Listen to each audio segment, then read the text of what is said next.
الحمد لله رب العالمين والصلاة والسلام على رسول الله وعلى آله وصحبه أجمعين. هراي هيدن فوتيتو كدرس من دو النحو الواضح يلا يرمى بكرم كو بدو ديدو ويندام اند دفتر دو إن شاء الله هند إن جانغ كوني الحال.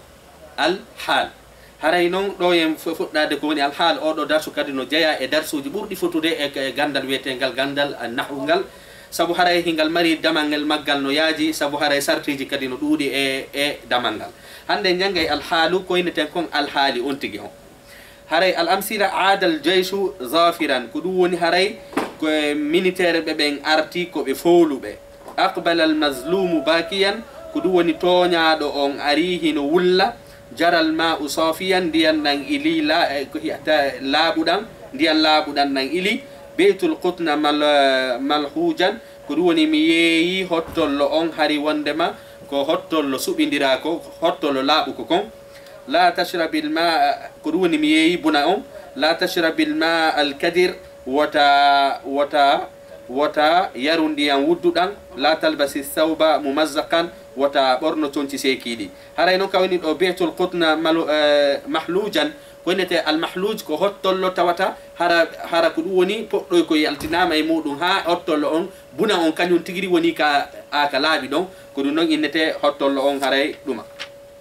woni do non al halu ko woni hal ismun ko inde mansubun masirande masal do dowal yubayyinu den haray den inde no bangina hayatal fa'il ko dum woni hayatal fa'ili بعد قل دون أو المفعول ما كقول دون أو المفعول به هنا وقوع الفعل سانغ كتوتا سانغ كقول لانغال ودي دون ويسمى كل من الفاعل هراي هنا وي غوتو e wadu ngal gollal don awil maf'ul bihi ma maf'ul bihi on sahibal hali on don wi sahibul hal jonno haray fi famu dum do haray dars men on hande ko al hal kono woni al hal ko gollal ko yewtata tawata yewta ara banginane ko hondum waduno fewndo gollal ngal wadata haray wano simi inni aada al jayshu kawini do zafiran haray ko dum woni militaire be ben arti tawi hibe fooli muntasiran ko foolube ko do woni hal o do ko faala en yetade o banginan en al hali inde fa'ilu den fewndo rutta gongol fewndino hare ala faamen do modja ko nune al hal ko inde masirande dow banginayde al hali wadudo gon fewndo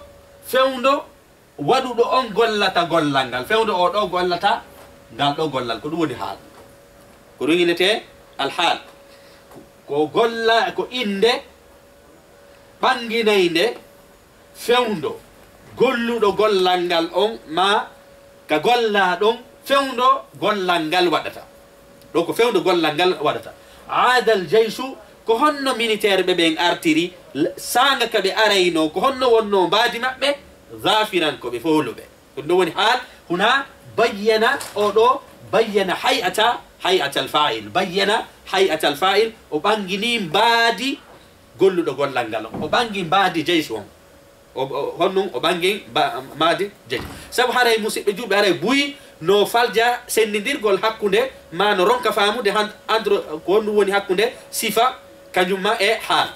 sifa kanyum banginay woni sifa den inde don sifa kanyum banginay woni sifa on tigi on amma hal non kanyum banginay woni hay'atal fa'il mbaadi makko ni haray non kanyum kadi ndi mbaadi don fewndo gollal ngal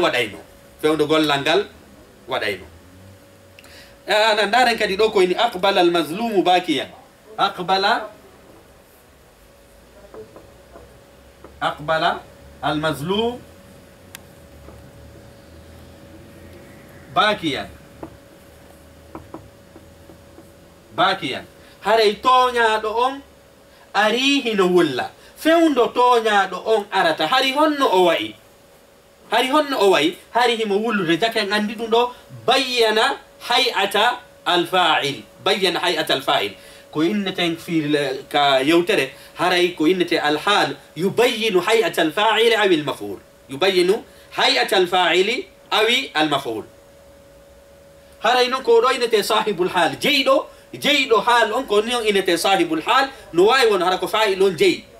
حال نواي ونهرك مفعولا به جيد حال كدون إنة هذا دائما أو ظافرا أو باكيا إن عندك حال لا يأتي إلا منصوبا إذا كان مفردا ستيوني كحال فر ووتر لا يأتي إلا منصوبا. هذا ينصف كنهم يأتي مرفوع ويأتي مجرور ويأتي منصوبا ومرفوعا ومجرورا. كدون إنتين الحال يبين هيئة الفاعل أو هيئة المفعول. كدون إنتين الحال لماذا جانب بينهم إني وصل فعل عندك كلون حال ودي إنك بيدان كيف لاندري كيف ستيوني نجابو كيف عندك حال كيف كانت عندما كان يعود الجيش ظافرا كيف أقبل المظلوم باكيا كلكو جابوري كيف عنده على دون كونو عليكو حال. عندنا كدوني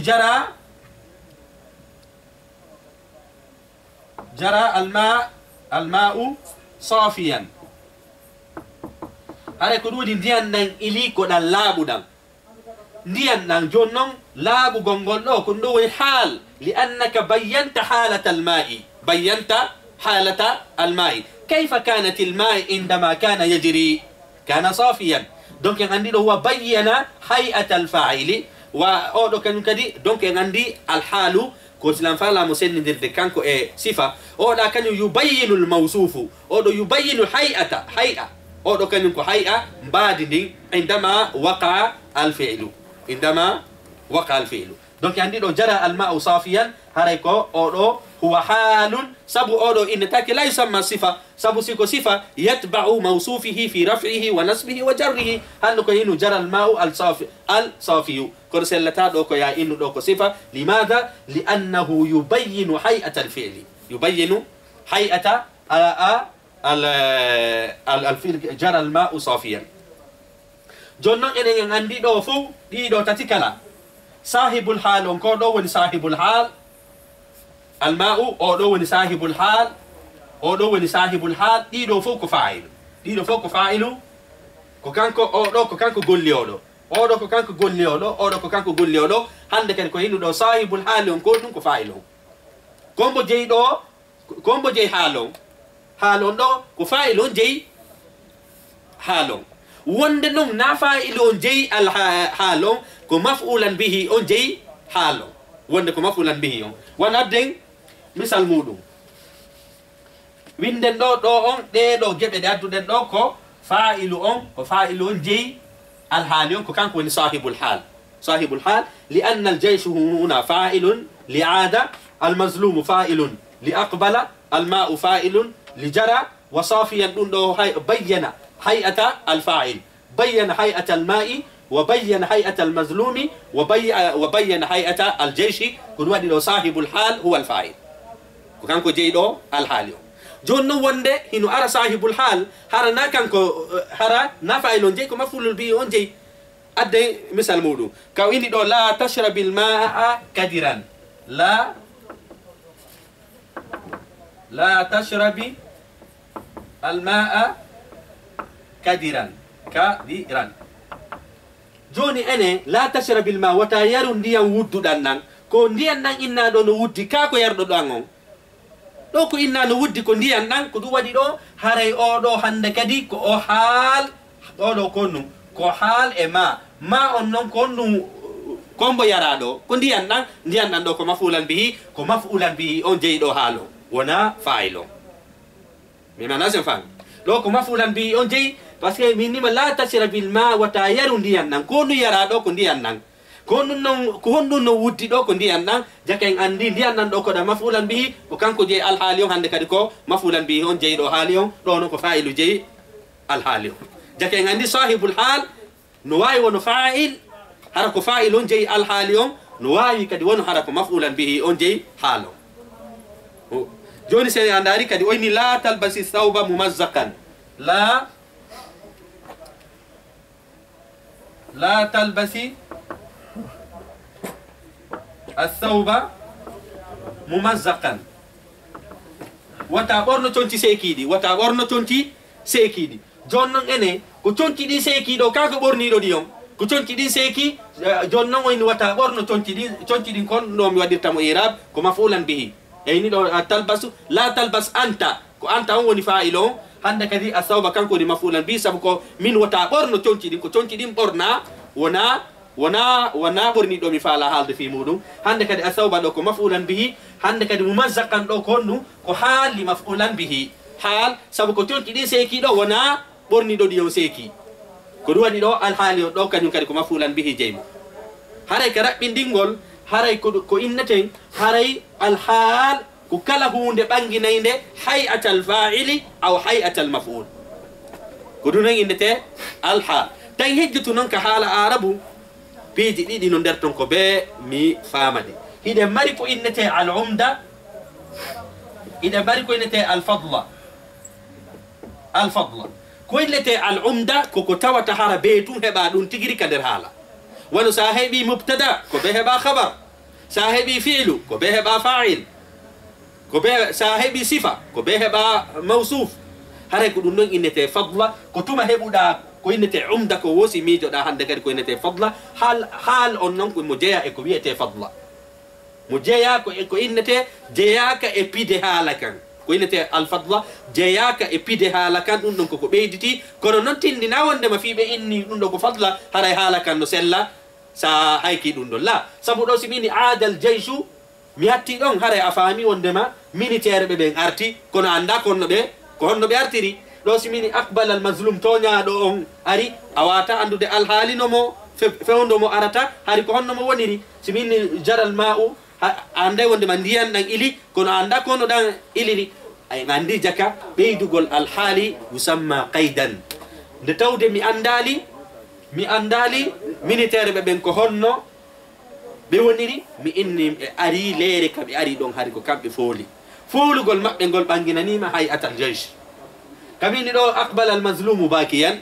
إن قال عنده باكيا بين هيئة المظلوم كيف كان عندما كان مقبلا لو كان جرى الماء صافيا من نيمة هيئة الماء كيف كانت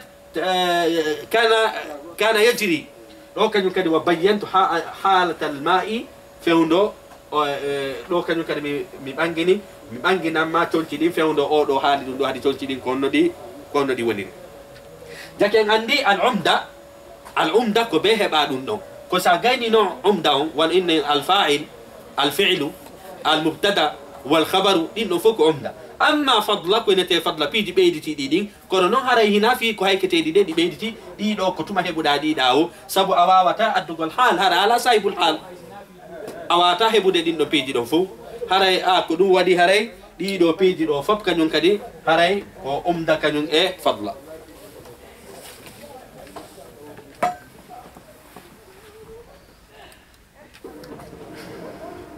وين كدفتر دو الحال كوني الحال اسم منصوب كو إنده وندما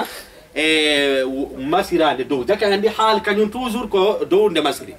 باكيا ظافرا صافيا كثيرا ممزقا دائما الحال دائما يكون منصوب هذا إنه يبين هيئة الفاعل أو المفعول يبين دو بين هيئة الفاعل ليس دو بين هيئة المفعول ويسمى صاحب الحال هراي أودينته صاحب الحال أودينته صاحب الحال هراي نودي دون هيوي كان در القرآن وكألا دالي دون ولا تقربوا الصلاة وأنتم سكارى يعني لا تقربوا الصلاة حالة كونكم سكارى وتون أرجل دندن هرا الحال منكم فيون دريكونو هرا هيدو يري بيري الله سبحانه وتعالى كدي عدالي وما خلقنا السماوات والأرض وما بينهما لاعبين كحال هذا يقولون إنتين أو درس من دوكا كدي دائما سلام ودود إعرابهم من عاد فعل الماض الجيش فاعل ظافرا عندك كدي من أو دوك حال جاكن عندي هذا هنا إنه تمهيد فعل هو إن كمسئول كمفعولا به لا كبيجو ما نتودا مفعولا به كوتيندني كهوندني إن قولوا دون eko golla kon kayanoy don ko doni mafulan bi kon ko gollu don wadi kon don na gollu don wadi bangin alhaali gollu don ngal gollal on fewndo mo gollay no ngal hari on no way me manazem fami mafulan bi kanu konnu koko tawata an golluɗo on ko golluɗa kon ko ɗum ɗo woni mafulan bihi. amma haal non kañum konnu wona golluɗo on nde ko o golli kon, golluɗo on ko golli kon fewde o gollayno hari honno mo wayi ko ɗum ɗo inete haal. jake andi sin heeɓi inde yeeso fayil maɗum yeeso ɗuma il faut mi dara mana on ko honɗum haray ɗum ɗon firti. haray mi sikki tun ɗo kañum kadi enen en faami darsu on ɗo. haray hiɗen hatta ka alhaal ɗo. wassalamu aleykum wa rahmatullahi wa barakatuh.